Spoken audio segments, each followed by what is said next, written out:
students, this will be your second video on how to edit your current essay. And this video will be about how to make sure you're using transition words and phrases correctly in your essay. So the first thing to know are the different types of transitions that you can have. Firstly, you can have transitions between sections, particularly in longer works. It might be necessary to include transitional paragraphs that summarize for the reader the information just covered and specify the relevance of this information to the discussion in the following section. You're probably not going to use transitions like these. You're not going to have an entire transitional paragraph because the papers that we're working on right now, they aren't long enough. This would be for a paper that could be anywhere between like 10 to 15 pages long, or even longer than that. The next type of transitions are transitions between paragraphs. These are definitely the kinds of transitions that you'll be using in your current essay. So if you've done a good job of arranging paragraphs, the contents of one paragraph should logically lead to the next, and therefore the transition will highlight a relationship that already exists by summarizing the previous paragraph and suggesting something of the content of the paragraph that follows. The transition between paragraphs can be a word or two, such as however, for example, and similarly. It can also be a phrase or a sentence. Transitions can be at the end of the first paragraph, at the beginning of the second paragraph, or in both places. So if you have one paragraph that states a position, and then you have a second paragraph that opposes that position, that second paragraph might start with the word however, or in contrast, or in opposition. However, if that second paragraph is agreeing with your first paragraph, then you might have the word similarly. Essentially, the transition between paragraphs explains how the second paragraph relates to the first. The last kind of transition that you'll have is transitions within paragraphs. As the same with transitions between sections and paragraphs, the transitions within paragraphs act as cues by helping readers to anticipate what is coming before they read it. Within paragraphs, transitions tend to be single words or short phrases. So these are the different types of transitions that you'll be working with. Particularly in your case for this essay, you'll be working with transition 2 and transition 3. So let's start with what is a transition word. These are the different types of transition words. Now remember that the purpose of a transition word is to clarify how two sections, two paragraphs, or even two sentences relate to one another.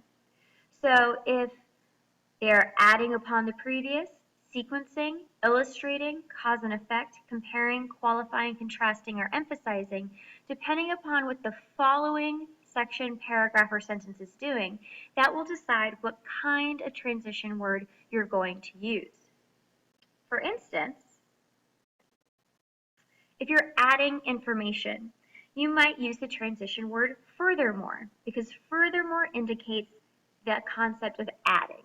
So furthermore, the 12% increase in the use of Fluffernutter proves that people really do like marshmallow. And then you have your in-text citation, Carmen, with your page number 2.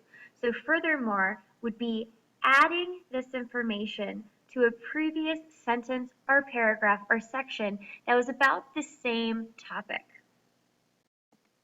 Now, if you're sequencing, which means you're putting things in order of time or space, you might use the word then, which means after.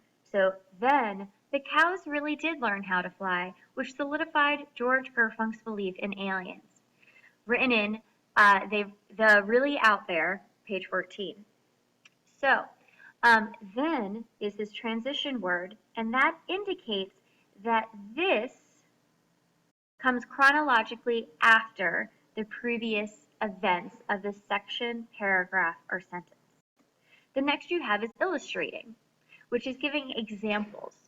So you might have, for example, as your transition. In the second scene, Madeline shouted, "But I do love pie." And this is in She Really Does Love Pie, page 23.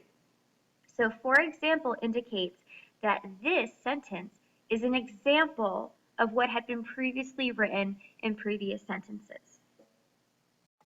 The next example could be cause and effect. So in the sentence, the number of booger per square foot increases yearly because of the sharp decrease in tissue production, written by Snoat on page 5. So this word because shows that this is the cause and this is the effect. So transition words can help us understand a cause and effect scenario. Now if you have comparing transition words. So the word similarly, hamsters were found just as likely to acquire speaking abilities, written by Darnell on page 5. This word similarly means that this sentence is similar to a previous sentence. Next comes qualifying. Across the nation, people are singing Party in the USA in their cars. However, the beliefs of the opposition are utterly false concerning the pervasive nature of Miley Cyrus music, written by Karp on page 2. So this word, however, is qualifying how valid or true this previous sentence is.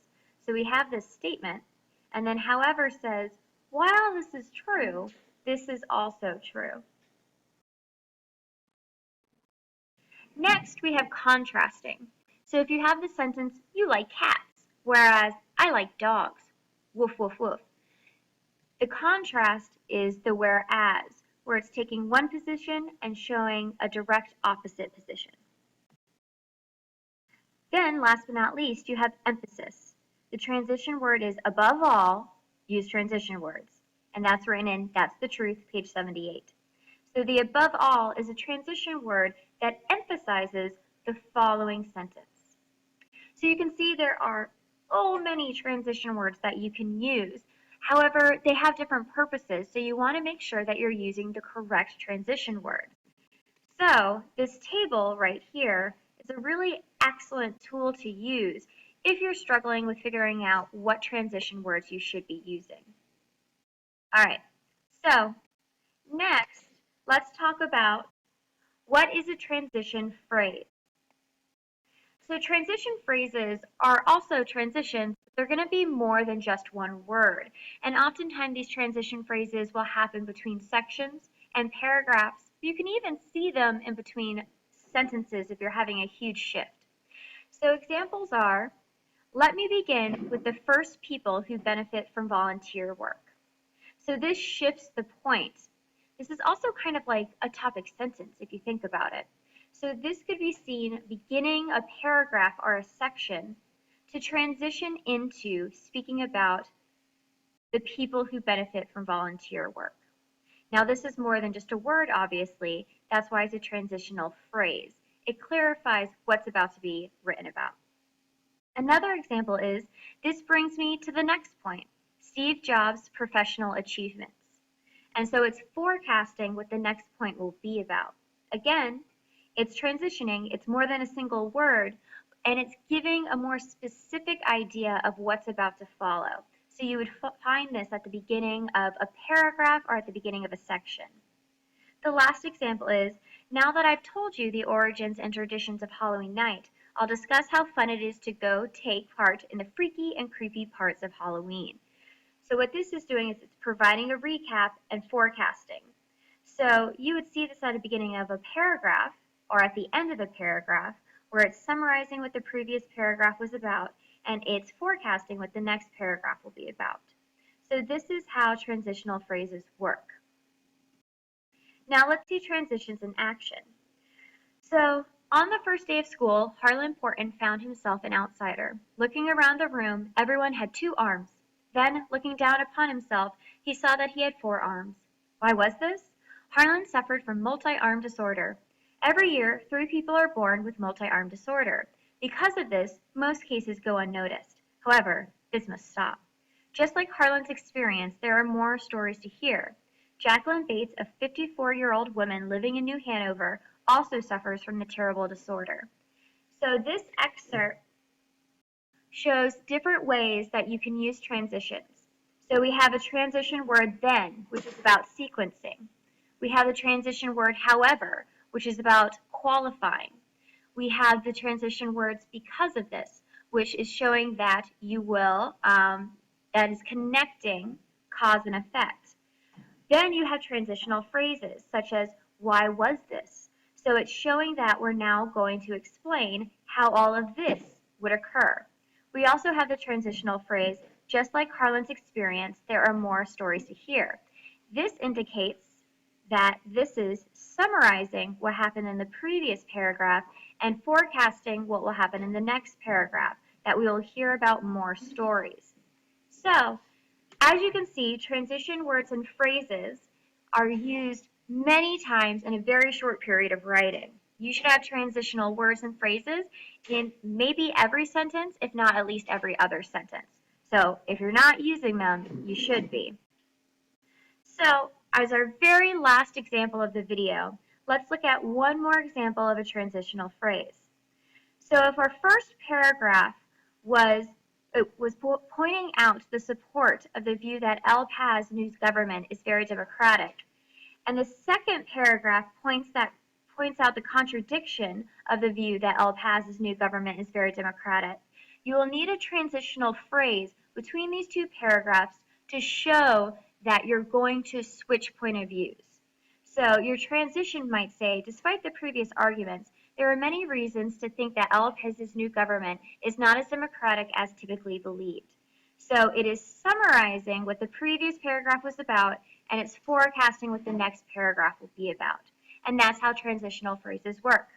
So now your task is to go and look at your rough draft and make sure that you have included transitions, and that if you have included transitions, you have included them correctly.